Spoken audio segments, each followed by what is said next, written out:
Hey everyone, welcome to another episode of Real Hazardous.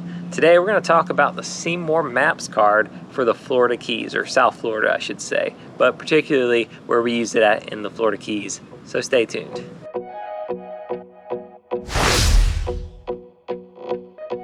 So I've had the CMOR Map card probably for a couple years now, and I originally got it for North Florida.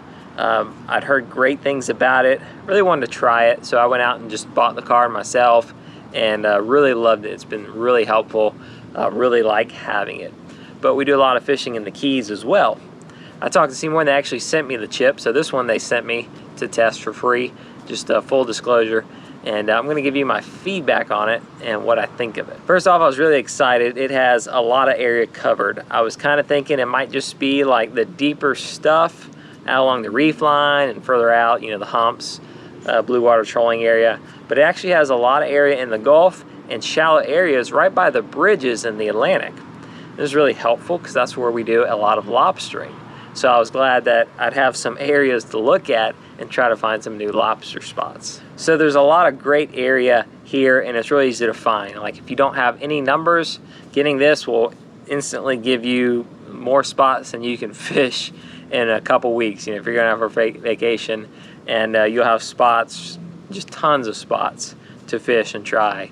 So I was really excited about that. It was really helpful there. So first off, we'll talk about kind of the reef fishing, you know, that 20 to 80, 100 foot area where a lot of people go to catch mangrove and yellowtail and fish like that.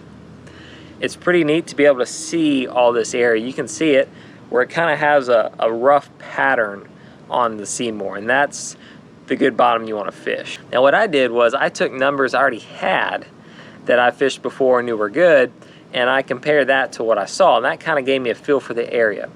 Now I do a lot of diving and we've dove a lot of these areas, so I have footage of what it actually looks like underwater. So I know what it looks like from diving, and I know what it looks like on the depth recorder, and now I get to look at that same area and see how it compares on the CMOR. And as you can see, there's a lot of good bottom areas. Now in the Keys, if it's fairly shallow, maybe 40 feet or less, a lot of times you can even see these live bottoms because it'll be a bright color from the sand where, you know, the sand is, and then you'll see a dark spot, and that's where the live bottom, reef, whatever you want to call it is, that attracts the fish. Now the other place we fished pretty soon was the Marathon Humps. And again, it's someplace I had numbers for, but this is the first time I'm getting to see the CMOR map area. And what was cool is that it was kind of I kind of pictured just a big mountain, but it's actually more of like a ridge line. So having that on CMOR showed me how this ridge was. And there are several of these little areas, you know, out of Marathon, out of Key Colony, Vaca Cut, within a few miles. So I could kind of look at that on the map and quickly get on those areas and fish them well. I typically find it best to fish upstream of these areas, you know, watching for birds, but typically I feel like the birds are upstream or right on it, and that's great for trolling. So I was able to kind of use a combination of what I saw on CMOR and the birds to find fish. Now the CMOR would also be really helpful if you want to do some live baiting or deep jigging. Some slow pitch jigging, you can see exactly where that comes up at and how it runs, and you can get on it and do some fishing pretty quickly. So I'd say it would save you a lot of time and money there. It shows some other good spots I hadn't even got to try yet in the 600, 800 feet. I think it would be great for deep dropping. We did some tilefish fishing, and there were some areas marked, but the thing about tilefish you got to remember is like they're right in the sand. It's kind of flat bottom. That's what your depth recorder shows. That's what CMOR shows. So don't expect to find like holes, right? Because it's going to look flat. That's how the fish live.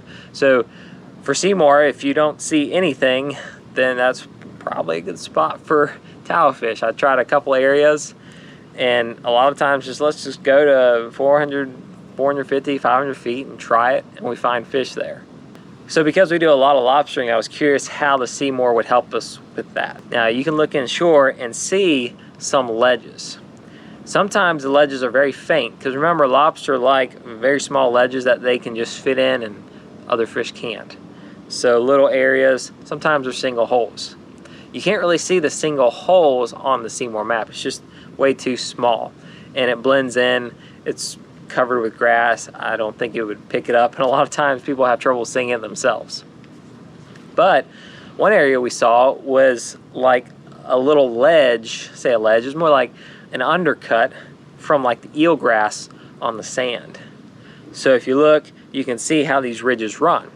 And we went out there and just started snorkeling it. Like I had my dad pull us with some ski ropes, and he was going along these undercuts on CMOR, and we found lobster that way. It was pretty cool, a lot of good areas. And once I find that, then I mark it, because it's a pretty long, you know, area, and it helps to mark it. So if you wanted to come back to it during lobster season, you would know where to go, because we were scouting. So keep that in mind. Like a lot of things you'll see could be it'll look like, it'll have that ledge undercut look. Could be an undercut, could be a ledge. Sometimes if it's really big, it's an undercut, but you just kind of got to explore it. And they can both potentially hold lobster as well. In the Gulf, there are a lot of small holes and ledges that just barely, you know, go under the normal bottom. So keep that in mind. There are areas that I have marked that don't show up on CMOR. I think just they're so low a profile. So just because there's nothing there on CMOR doesn't mean there's not actual bottom there. Again, sometimes these holes are so small, but you know, hold a lot of fish, that you just have to kind of ride around, snorkel, and find some the old-fashioned way. So don't get discouraged if you look on CMOR and it doesn't look like there's anything there. In the Gulf, there could still be some good numbers around. It's helpful to see how deep things are and where bottom comes up, you know, sandbars, things like that. It can show you some of that. If there's nothing there, obviously they couldn't map it, probably because it was too shallow. So keep that in mind when you're cruising through. So overall, I was really happy with the chip. It had a lot of area. It really helped me out on the fishing. I do think it's worth it. I really liked it. I was happy to use it. It gave me something new to try. You know, I've been coming to the Keys for 30 plus years, so it was cool to have this totally new resource and find things that I'd never known about. So pretty helpful. If you're going down, and I would imagine most any place, if you're going somewhere new, getting the CMOR card can really save you a lot of time and headache. If you don't have much time to search it out, it's nice to just be able to pull up the software and get some ideas on where to go. So overall, it was pretty helpful. If you guys got any questions about it or any tips for using the CMOR card wherever you're at, I'd appreciate it if you would comment below and share your tips. Thanks for watching the video. Don't forget to like and subscribe, and we'll see you next time on Real Hazardous.